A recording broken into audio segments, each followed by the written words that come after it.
बिस्मिल्लाहिर्रहमानिर्रहीम। अस्सलाम वालेकुम। मैं हूं खबरी और आप देख रहे हैं खबरी यूट्यूब चैनल। इमरान खान पर तनकीद की जा रही है पूरे पाकिस्तान में अक़वाम मुत्तहिदा की तकरीर के बाद कि इमरान खान ने ना सिर्फ तकरीर में बहुत सारी गलतियां की, बल्कि इमरान खान को जैसे भारत को अपनी तकरीर में बेनकाब करना चाहिए था, मोदी जो कुछ कर रहे हैं पूरी दुनिया को बताना चाहिए था, इमरान खान साहब ने वैसा नहीं बताया, बल्कि भारत के बारे में बहुत कम बात की। खैर, इमरान खान साहब ने तो टू द पॉइंट बात की, जितनी भी बात की, लेकिन मोदी ने इस बार ना तो पाकिस्तान को छोड़ा अपनी अक़वाम मुत्तहिदा की तकरीर के दौरान और ना ही चाइना को, बल्कि मोदी ने अपनी पूरी तकरीर के दौरान पाकिस्तान और चाइना दोनों को रगड़ डाला। मोदी ने अपनी तकरीर के दौरान उंगलियां उठा उठाकर धमकियां दी, ना सिर्फ पाकिस्तान को बल्कि चाइना को भी। मोदी ने धमकी के अंदाज में कहा कि पाकिस्तान जो टूल के तौर पर तालिबान को यूज करना चाह रहा है भारत के खिलाफ, हम ऐसा नहीं होने देंगे। इसके अलावा चाइना को कहा कि तुम जो समंदरों में हुक्मरानी चाहते हो हम ये भी नहीं करने देंगे। इसके अलावा खुली धमकियां दी। मोदी ने अपनी तकरीर के दौरान पाकिस्तान को और खासकर इमरान खान को बहुत बुरे तरीके से इंटरेक्ट धमकियां दी गई मोदी की जानिब से।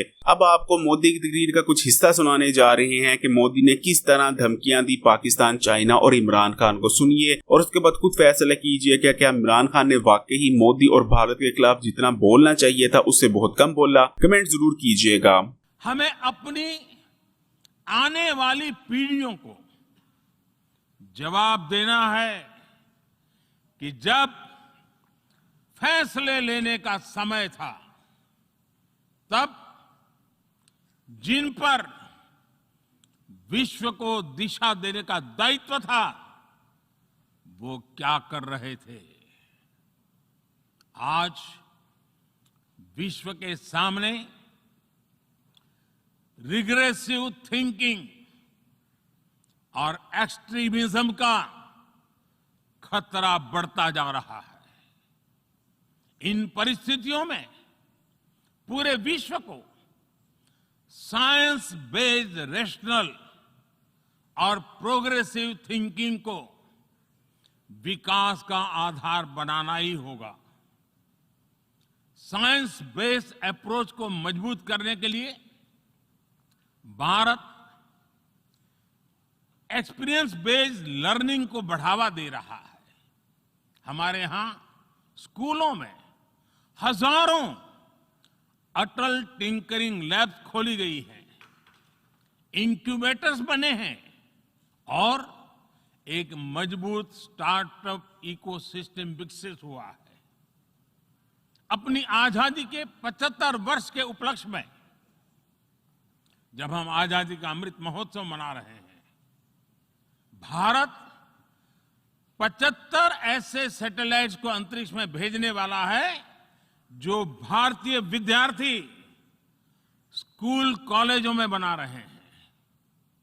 अध्यक्ष जी, दूसरी ओर रिग्रेसिव थिंकिंग के साथ जो देश आतंकवाद का पॉलिटिकल टूल के रूप में इस्तेमाल कर रहे हैं, उन्हें ये समझना होगा कि आतंकवाद उनके लिए भी उतना ही बड़ा खतरा है।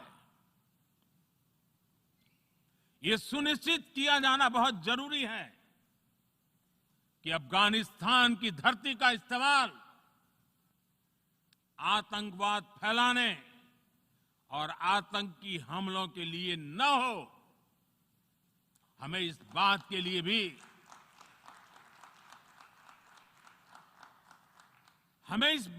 भी सतर्क रहना होगा कि वहां की नाजुक स्थितियों का कोई देश अपने स्वार्थ के लिए एक टूल की तरह इस्तेमाल करने की कोशिश न करें। इस समय अफगानिस्तान की जनता को, वहां की महिलाओं और बच्चों को, वहां की माइनॉरिटीज को मदद की जरूरत है और इसमें हमें अपना दायित्व निभाना ही होगा। अध्यक्ष महोदय, हमारे समंदर भी हमारी साझी विरासत है।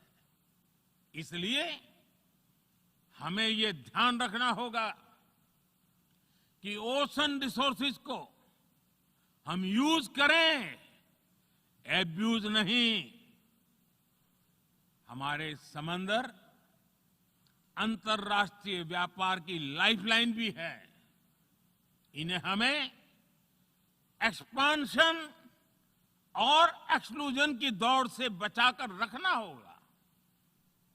रूल बेस्ड वर्ल्ड ऑर्डर को सशक्त करने के लिए अंतर्राष्ट्रीय समुदाय को एक सुर में आवाज उठानी ही होगी।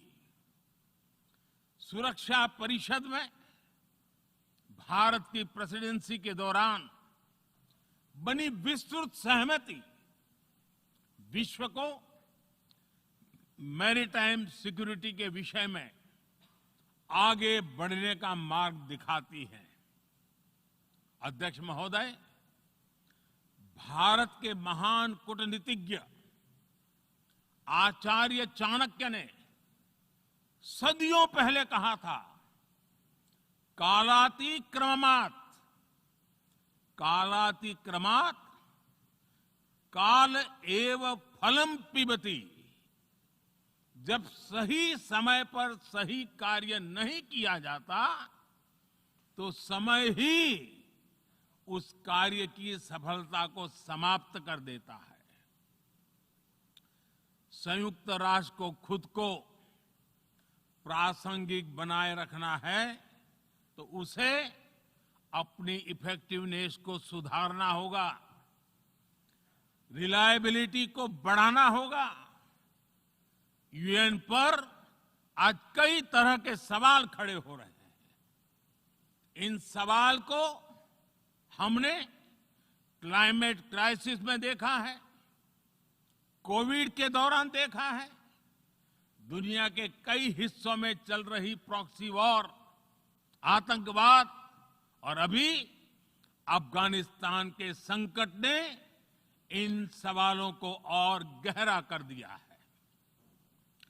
कोविड के ओरिजिन के संदर्भ में और ease of doing business ranking को लेकर वैश्विक गवर्नेंस से जुड़ी संस्थाओं ने दशकों के परिश्रम से बनी अपनी विश्वसनीयता को नुकसान पहुंचाया है। ये आवश्यक है कि हम यूएन को ग्लोबल ऑर्डर, ग्लोबल लॉज और ग्लोबल वैल्यूज के संरक्षण के लिए निरंतर सुदृढ़ करें। वीडियो अच्छी लगी तो लाइक करें और अगर अभी तक खबरी यूट्यूब चैनल को सब्सक्राइब नहीं किया तो लाल बटन दबाकर खबरी को सब्सक्राइब करने के बाद घंटी के आइकॉन को भी दबा दें।